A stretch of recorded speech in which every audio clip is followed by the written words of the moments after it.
Hello दोस्तों। आज की कहानी का शीर्षक है पंछी बोला चार पहर। प्राचीन समय की बात है। एक राजा था। वह बड़ा समझदार और हर नई बात को जानने के लिए इच्छुक रहता था। उसके महल के आंगन में एक वकौली का पेड़ था। रात को रोज नियम से एक पक्षी उस पेड़ पर आकर बैठता और रात को चारों पहरों के लिए अलग अलग चार तरह की बातें कहा करता था। पहले पहर में कहता, किस मुख दूध पिलाऊं, किस मुख दूध पिलाऊं। दूसरा पहर लगते बोलता, ऐसा कहूँ ना देख, ऐसा कहूँ ना देख।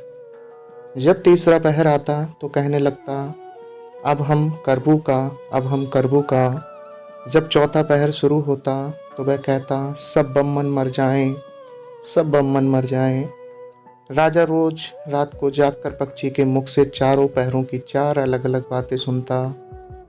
सोचता पक्षी क्या कहता है, पर उसकी समझ में कुछ ना आता।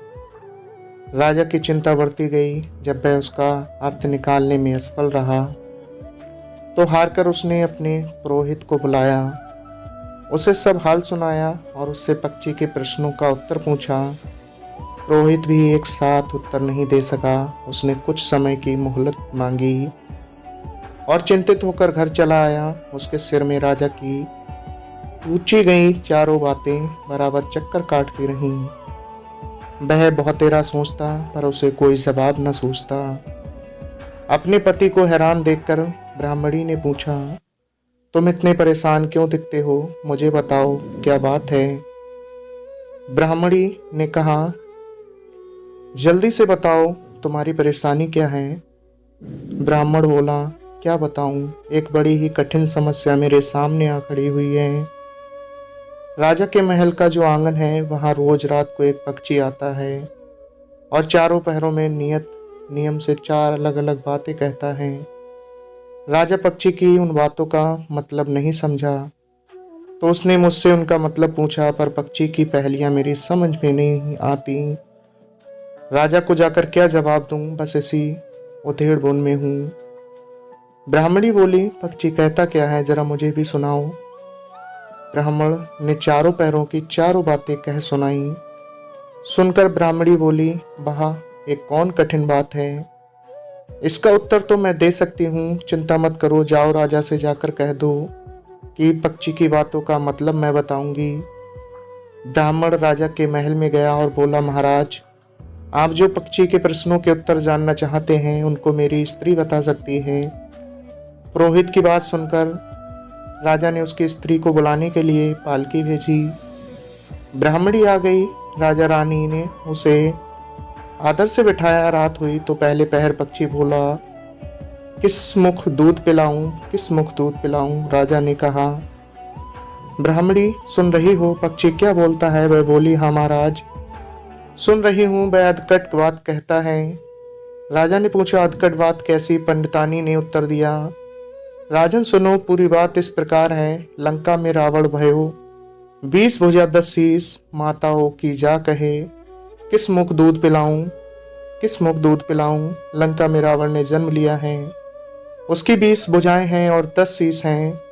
उसकी माता कहती हैं कि उसे उसके कौन से मुख से दूध पिलाऊं। राजा बोला, बहुत ठीक, बहुत ठीक, तुमने सही अर्थ लगाया। दूसरा पहर हुआ तो पक्षी कहने लगा, ऐसो कहूँ ना देख, ऐसो कहूँ ना देख। राजा बोला, पंडितानी इसका क्या अर्थ है। पंडितानी ने समझाया, महाराज सुनो, पक्षी बोलता है, घर जंब नवदीप बिना चिंता को आदमी, ऐसो कहूँ ना देख, ऐसो कहूँ ना देख। चारों दिशा सारी पृथ्वी नवखंड सभी छान डालो पर बिना चिंता का आदमी नहीं मिला। मनुष्य को कोई ना कोई चिंता हर समय लगी ही रहती है। कहिए महाराज, सच है या नहीं। राजा बोला, तुम ठीक कहती हो। तीसरा पहर लगा तो पक्षी ने रोज की तरह अपी को दोहराया, अब हम करबू का, अब हम करबू का। ब्राह्मणी राजा से बोली, महाराज इसका मर्म अर्थ भी है और मैं आपको बतला देती हूँ। सुनिए, 5 वर्ष की कन्या साठे दई विहा, बैठी करम बिसूरती, अब हम करबू का, जब हम करबू का। 5 वर्ष की कन्या को 60 वर्ष के बूढ़े के गले बांध दो तो बेचारी अपना कर्म पीट कर यही कहेगी, अब हम करबू का, अब हम करबू का, सही है ना महाराज। राजा बोला, पंडितानी तुम्हारी ये बात भी सही है। चौथा पहर हुआ तो पक्षी ने चोंच खोली, सब बम मन मर जाएं, सब बम मन मर जाएं। तभी राजा ने ब्राह्मणी से कहा, सुनो पंडितानी, पक्षी जो कुछ कह रहा है क्या वह उचित है? ब्राह्मणी मुस्कुराते हुए कहने लगी, महाराज मैंने पहले ही कहा है कि पक्षी अधकट बात कहता है। वह तो ऐसे सब ब्राह्मणों के मरने की बात कहता है।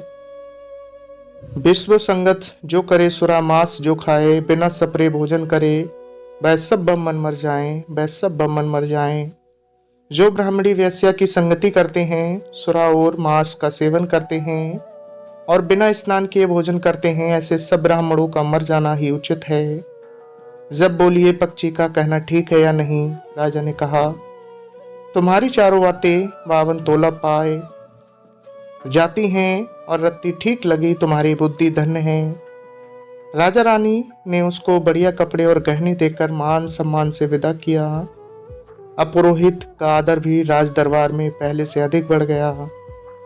तो दोस्तों, ये थी इतनी सी कहानी, चार पहर पंछी बोला। आपको कैसी लगी ये कहानी? कमेंट्स बॉक्स में अपनी राय ज़रूर साझा करें और चैनल को सब्सक्राइब कर लें इसी तरह एक से एक बेहतर कहानी सुनने के लिए। मिलते हैं फिर अगली वीडियो में एक नई कहानी को लेकर। आपने अपना कीमती वक्त दिया, तब तक के लिए धन्यवाद।